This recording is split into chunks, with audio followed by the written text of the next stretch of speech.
Monsieur le ministre, Madame la Présidente, Mesdames et Messieurs, c'est un réel plaisir d'être parmi vous aujourd'hui et je voudrais un peu commencer d'abord par féliciter les organisateurs de cette nouvelle édition, la 14e, et féliciter aussi les associations d'étudiants, d'entrepreneurs qui sont aujourd'hui parmi nous. Je crois que cela témoigne de la vitalité de la société civile et également des corps intermédiaires qui sont désormais des acteurs émergents de la diplomatie publique, de la diplomatie économique et qui sont également des acteurs dans la construction de ce nouveau Maroc que vous évoquez dans votre thème, car toutes et tous, nous avons besoin et nous avons une part à y jouer, pouvoir public, secteur privé et monde associatif. Vous avez choisi aujourd'hui un thème extrêmement important, nouveau Maroc, nouveau challenge pour un développement inclusif et durable. Développement inclusif et durable sont à la fois deux défis, mais également deux boussoles de la politique du Royaume qui donnent l'orientation fixée par Sa Majesté le Roi vers laquelle les pouvoirs publics et l'ensemble des forces vives de notre pays doivent s'acheminer. Comme vous le savez, au Maroc, aujourd'hui, il y a un consensus pour lutter contre les inégalités qui se sont accrues par les effets de la crise, contre le dérèglement climatique, avec ses conséquences sur tout un ensemble de pans de notre économie et notamment sur la ressource hydrique. Les conséquences du changement climatique qui devrait être, selon le mot de notre souverain, le combat de tous et de tous les instants. Ces conséquences sont dramatiques pour notre région et pour l'Afrique tout entière, comme en témoignent les travaux de la dernière COP 15 qui a eu lieu il y a quelques jours à Abidjan, dans un contexte d'urgence. Les sécheresses de plus en plus fréquentes et une avancée du désert, les dégradations du sol, des avancées des terres arides, la déforestation, sans compter sur les effets néfastes de la Covid et également de la guerre en Ukraine, qui ont bien évidemment approfondi la récession au niveau de l'économie mondiale et provoquant la malnutrition, les déplacements des populations, des tensions sociales, etc. Alors, les clignotants ne sont pas, bien évidemment, au vert. Ils sont corroborés par le constat qui a été fait dans le discours de Sa Majesté le Roi à l'occasion, justement, de l'événement à Abidjan. Je cite, « Force est de constater que le climat change, les ressources hydriques se raréfient, les populations croissent, les villes s'étendent et les terres agricoles se réduisent et se dégradent. » Notre pays a anticipé cette inflexion depuis déjà 3 décennies, en s'inscrivant dans l'effort international qui vise la lutte contre le changement climatique par la signature en 1992 de la Convention cadre des Nations Unies sur les changements climatiques. Le Maroc a ratifié le protocole de Kyoto en 2002 et l'accord de Paris en 2016.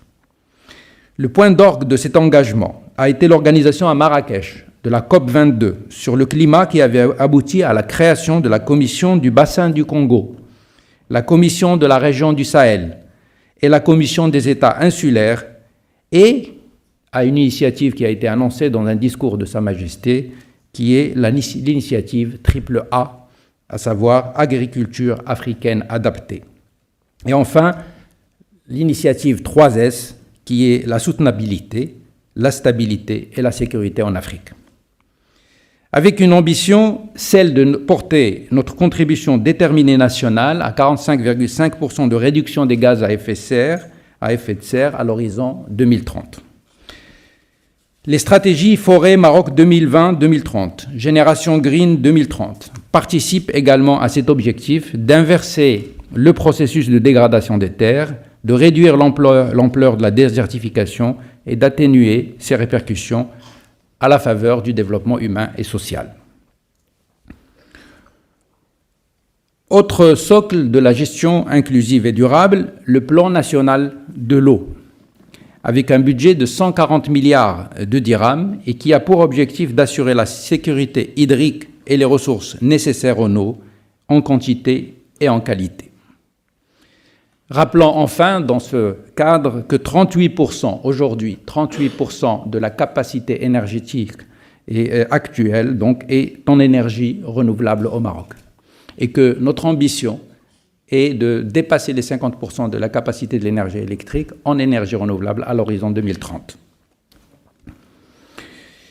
Autre élément, c'est l'économie verte qui désormais fait partie des priorités et des axes de développement prioritaires de notre pays.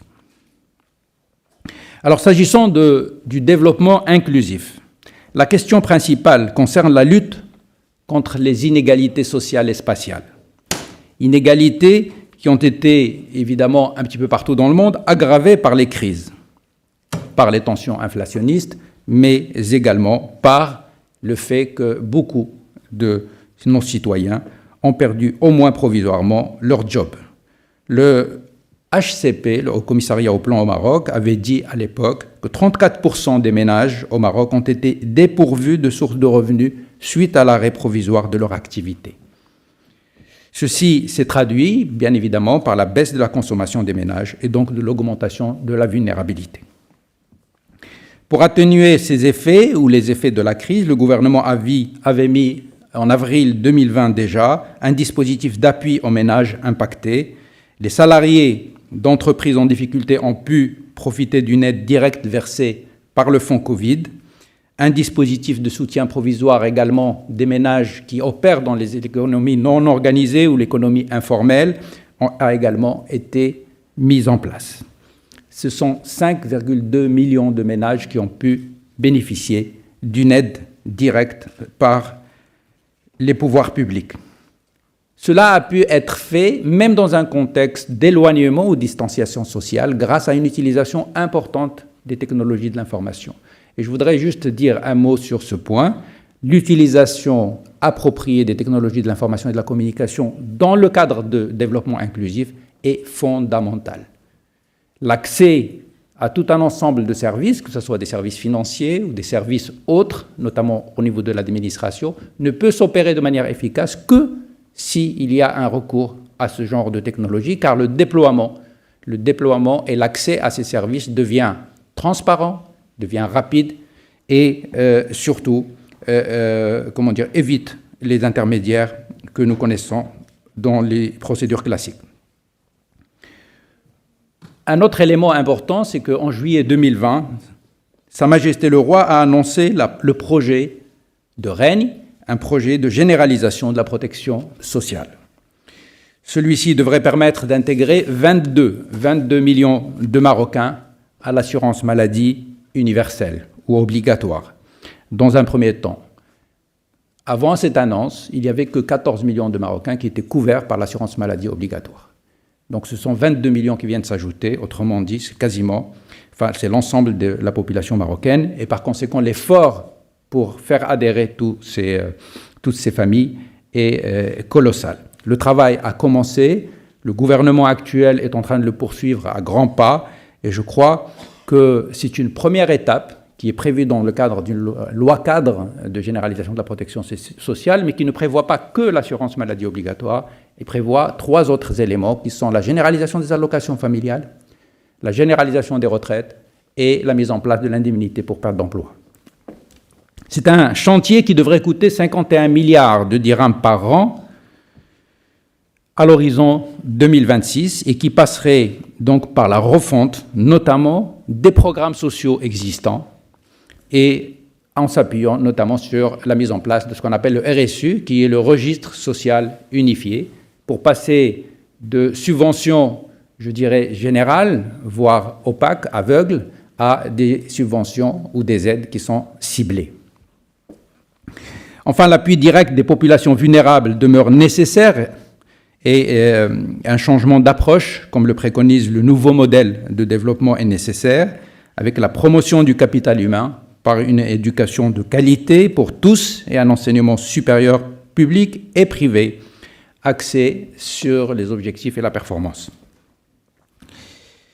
Il reste, mesdames et messieurs, que pour assurer l'efficacité et le succès de ces politiques pour un développement durable et inclusif, il faut impérativement créer de la croissance et attirer les investissements. Pour ce faire, une nouvelle charte des investissements a été présentée par le gouvernement actuel à Sa Majesté le Roi. Elle a pour objectif de faire passer l'investissement privé à près des 2/3 de l'ensemble des investissements à l'horizon 2035. Je rappelle qu'aujourd'hui, l'investissement privé ne représente que 40% de l'ensemble des investissements. L'objectif, c'est la création d'emplois, la promotion d'un développement équitable des territoires et la priorisation d'un certain nombre de secteurs considérés comme prioritaires par les pouvoirs publics. Il y a eu également des actions qui visent l'encouragement de l'entrepreneuriat des jeunes qui ont été lancées. L'initiative Intalaqa, qui est un programme qui a été lancé par Sa Majesté le Roi en 2020, et plus récemment le programme Força en 2022. Des réformes visant la simplification et la création de sociétés, je cite un seul exemple, la société, ce qu'on appelle la SAS, la Société par Action Simplifiée, a été revue pour la libérer d'un ensemble de contraintes juridiques de l'ancienne réglementation. Cette société peut désormais, par exemple, être constituée par un seul actionnaire, personne physique ou morale. Aucun capital social minimum n'est requis et n'est imposé, en sus de l'instauration d'une liberté contractuelle pour l'organisation et la gestion de la gouvernance de ces sociétés. Un meilleur accès aux services des finances et financements bancaires était un élément important qui a fait l'objet d'une stratégie nationale de l'inclusion financière qui est revue annuellement au niveau du ministère de l'économie et des finances et de la Banque centrale, d'accord, et auxquels sont associés l'ensemble évidemment des départements ministériels concernés. Le constat qui avait été fait à l'époque, c'était que le taux de bancarisation au Maroc était élevé, mais que derrière ce taux se cachait un certain nombre de disparités, notamment le fait que la femme, ou dans le monde rural, il y avait des disparités importantes au niveau de ces chiffres et qu'il fallait travailler là-dessus. Et là encore, le recours aux technologies de l'information dont je parlais tout à l'heure constitue l'axe principal sur lequel il va falloir agir dans les mois et les années à venir pour qu'on puisse dépasser ce point faible. Enfin, il y a le sujet de la représentation équilibrée entre les hommes et les femmes, donc l'approche genre dans les organes de gouvernance pour les sociétés anonymes a été consacrée par la loi à travers une évolution ou une gradation dans cette évolution à l'horizon, je crois, sur 5 ans. On doit pouvoir arriver aux objectifs. Et enfin, pour terminer mon propos, je voudrais souligner un point qui me semble important, c'est la position du Maroc dans sa région, dans la région à laquelle nous appartenons, donc la Méditerranée, l'Afrique et l'Europe. Parce que pour reconquérir notre compétitivité, il y a, comme vous le savez, un nouveau positionnement des chaînes de valeur ou de distribution des chaînes de valeur à l'échelle mondiale. Et cela a été accéléré du fait de la crise pandémique qui nous a fait montrer qu'il y a une véritable concentration des sources d'approvisionnement, notamment à partir de l'Asie.